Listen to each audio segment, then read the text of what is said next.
Welcome back to Mrs. McKissick's Moments. It is Fun Fact Friday. I'm coming to you again from our barn, the McKissick barn, and today we have a special guest. His name is Douglas.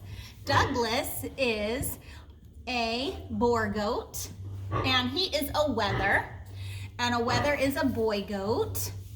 And he is going to be my son Parker's 4-H project this year. So he's planning to show him at the Ashland Fair. Douglas is very, very young still. When was he born, Parker? He was born in January, I believe. And he is full of mischief and fun. He likes to chew on things, as many goats do. So, we are going to try to read our story today with Doug.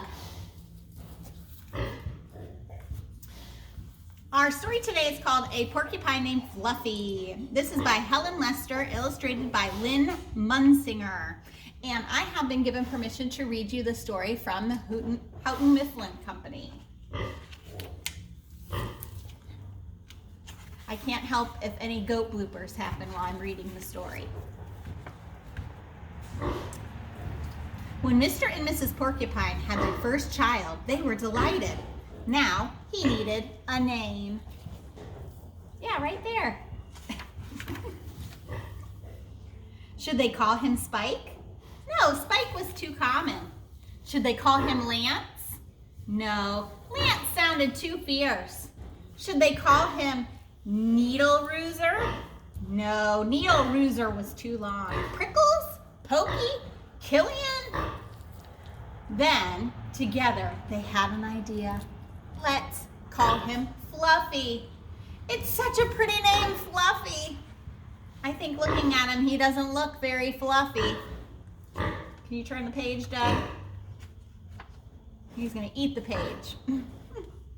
But soon there came a time when Fluffy began to doubt that he was Fluffy. He first became suspicious when he backed into a door and stuck fast. He was not a Fluffy. That was not a Fluffy thing to do. You're making it very difficult to read this story, Doug. Do you know that? He was even more convinced when he accidentally slipped on his back and poked holes in the mattress. A very unfluffy thing to do. When he tried to carry an umbrella, he knew the truth without a doubt. Fluffy definitely wasn't. Look, his spikes went through the umbrella and through the mattress. That poor porcupine. So he decided to become fluffier. Clouds are fluffy, he thought. I'll be a cloud. But he couldn't stay up. Look, he fell over onto the ground. I know, pillows are fluffy, he said. I'll be a pillow. But when his mother sat on him, she was not pleased. Ouch! He tried soaking in a bubble bath for 45 minutes, but did not become fluffy. He became soggy. That's how I get when I soak in a bubble bath too. You get all pruny and soggy. He tried whipped cream. He put a little on each quill. It was not easy, and it took more than half a day. But this did not make Fluffy fluffy. They should have named me Gooey, he sighed. He ate a lot of fluffy marshmallows. He rolled in shaving cream and feathers. He even tried to become a bunny. But the truth remained, Fluffy wasn't. One afternoon, Fluffy set out for a walk, trying to think of ways to become fluffy. Before long, he met a very large rhinoceros. Grrr, said the rhinoceros, I'm going to give you a rough time. Fluffy didn't know what a rough time was, but he didn't like the sound of that at all. "What is your name, small prickly thing?" asked the rhinoceros unkindly. "Fluffy," said Fluffy.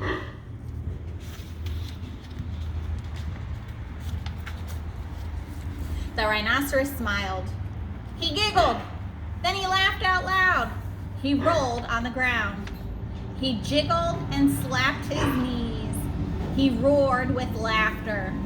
"A porcupine named Fluffy," he howled. "A porcupine named Fluffy," howled the rhinoceros. Ooh, that's a big tractor going by. It's very loud. Fluffy was embarrassed, but he tried to be polite.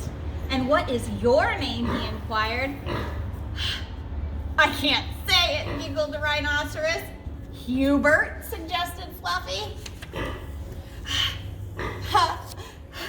"Oh, help, I just can't say it. I'm laughing so hard," said the rhinoceros. Oh, that big honk was one of our peacocks in the background. "Harold, or maybe Herman?" asked Fluffy. "No," gasped the rhinoceros. "It's Hippo!" "Hippo? A rhinoceros named Hippo?" Fluffy smiled. He giggled. Then he laughed out loud. He jiggled and slapped his knees. He howled with laughter. "A rhinoceros named Hippo," Fluffy cried. "A porcupine named Fluffy, a rhinoceros named Hippo." It was almost more than they could bear. Hippo and Fluffy rolled on the ground, giggling and laughing until tears came to their eyes.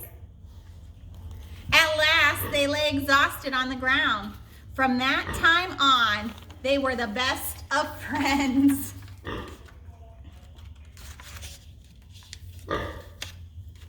And Fluffy didn't mind being Fluffy anymore, even though he wasn't. That was such a good story with the help of my friend Douglas. All right, today we are reading chapter 6 in the Polk Street, The Secret at the Polk Street School with Don Bosco. If you remember yesterday, she was stuck in the closet at school. She was locked in and she was hearing footsteps coming closer and closer. So let's see what happens today in chapter 6. The door banged open. "I've got a gun," Dawn yelled. "Don't be silly," said Jason. "I thought you were brave." "Of course I'm brave," Dawn said. She stepped out of the closet. "It wasn't even locked," Jason said. "I pushed," Dawn said. "I pushed hard." Jason laughed. "You have to turn the knob." Dawn laughed a little too. She didn't feel like laughing though. They started across the stage. "Be very quiet," Jason said. "Jim is sweeping. We're not supposed to be in here." Dawn stopped. "How did you find me?" Jason took a breath. "I got away from Drake. I climbed a tree. He went right past me." Jason swung off the stage. "I could have jumped down on top of him." Pow! "Shh," said Dawn. "Not so loud." "I'm glad Louie didn't get you," Jason said. "Not me." Dawn made a fist. Double pow! They hurried down the aisle. They opened the auditorium door. It made a loud squeak. Jim was sweeping at the end of the hall. They started to run. Jim banged the broom on the floor. "Hey, you two!" They looked at each other. They slowed down. "Don Bosco," Jim said. "Jason Basic, what are you doing?" "I was looking for something," Dawn said. "How about you?" Jim asked Jason. "I knew Dawn was looking for something," Jason said. "I thought she needed help." "How do you know I was there?" Dawn asked again. "I remember what Louie said. I knew you'd go and look." Jim swept the dirt into the dustpan. "What will Miss Rooney say?" "Don't tell," said Jason. "Please," said Dawn. Jim stopped to think. You have to promise." "We promise," Dawn said. "Never to come to school this late," Jim said. "We won't," said Jason. "Never again," said Dawn. They went outside. "I'm going to get killed," Jason said. "I'm supposed to do my homework." "Me too," said Dawn. She reached into her pocket. "Want some gum?" She pulled everything out, 2 sticks of gum, a piece of paper. Jason took a stick of gum. What's that paper? Dawn put some gum into her mouth. My homework? A shopping list? She opened the paper. She stopped chewing. She waved the paper around. Listen, she said. Jason sat down on the curb. My robot boots are beginning to hurt. John sat down next to him. This isn't a shopping list. It isn't homework. What is it? It's a letter.